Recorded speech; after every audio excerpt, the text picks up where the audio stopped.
Saat kita jatuh, kita jadi tahu mana yang teman dan mana yang sahabat.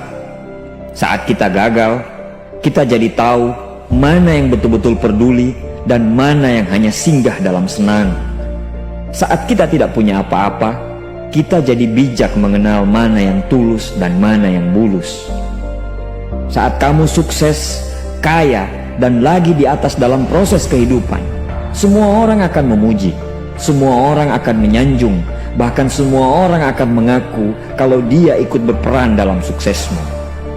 Tapi pada saat kamu jatuh, pujian itu akan berubah menjadi hinaan, sanjungan itu akan berubah menjadi cacian. Semua orang tidak akan pernah menganggapmu ada.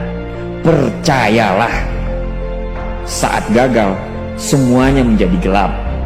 Kamu akan ditinggalkan, dan kamu seperti ilalang kering di padang tandus. Tapi saat gagal itulah Tuhan akan menunjukkan siapa yang setia dan siapa yang tidak setia. Kawan, saat-saat gagal itulah pilihan kita cuma ada dua: meratapi kegagalan dan membiarkan semuanya menjadi kalah, atau kamu bangkit dan menjadikan kegagalan itu sebagai acuan untuk bangkit dan terus bangkit.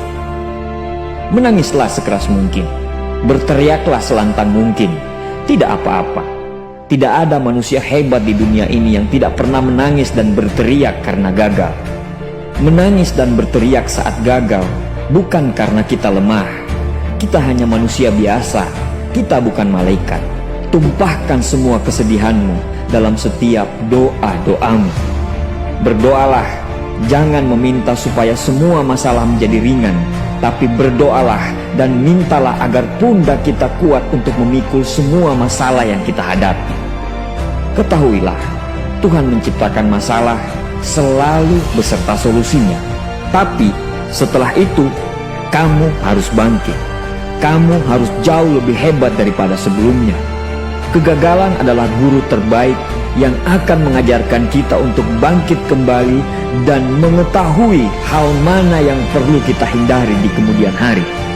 Ketahuilah, anak panah akan melesat jauh ke depan jika sebelumnya ditarik jauh ke belakang. Sama, kesuksesan yang luar biasa pasti diraih setelah mengalami kegagalan yang teramat dalam. Kegagalan hanya akan dirasakan oleh orang-orang yang mau berjuang. Kegagalan tidak akan terjadi kepada orang-orang pemalas yang mengabdikan hidupnya hanya untuk menjadi benalu kehidupan. Bangkitlah, tapi ingat, saat kamu berjuang lagi, berjuanglah bersama orang-orang yang mau sama-sama berjuang, bukan dengan orang-orang yang hanya mau diperjuangkan. Saatnya merubah hinaan menjadi pujian. Saatnya merubah cacian menjadi tepuk tangan. Saatnya mengembalikan apa yang sudah hilang. Insya Allah, kamu, kita pasti bisa. Pada saat sukses itu datang, datangi semua orang-orang yang menghinamu pada saat gagal. Datangi semua orang yang meninggalkanmu pada saat terpuruk. Katakan pada mereka, terima kasih kawan, karena dulu sudah menghinaku. Setelah itu, pergilah dan doakan mereka, karena sesungguhnya nikmat terbesar dalam hidup adalah ketika kita ikhlas mendoakan orang yang membenci dan menghina kita. Terima kasih.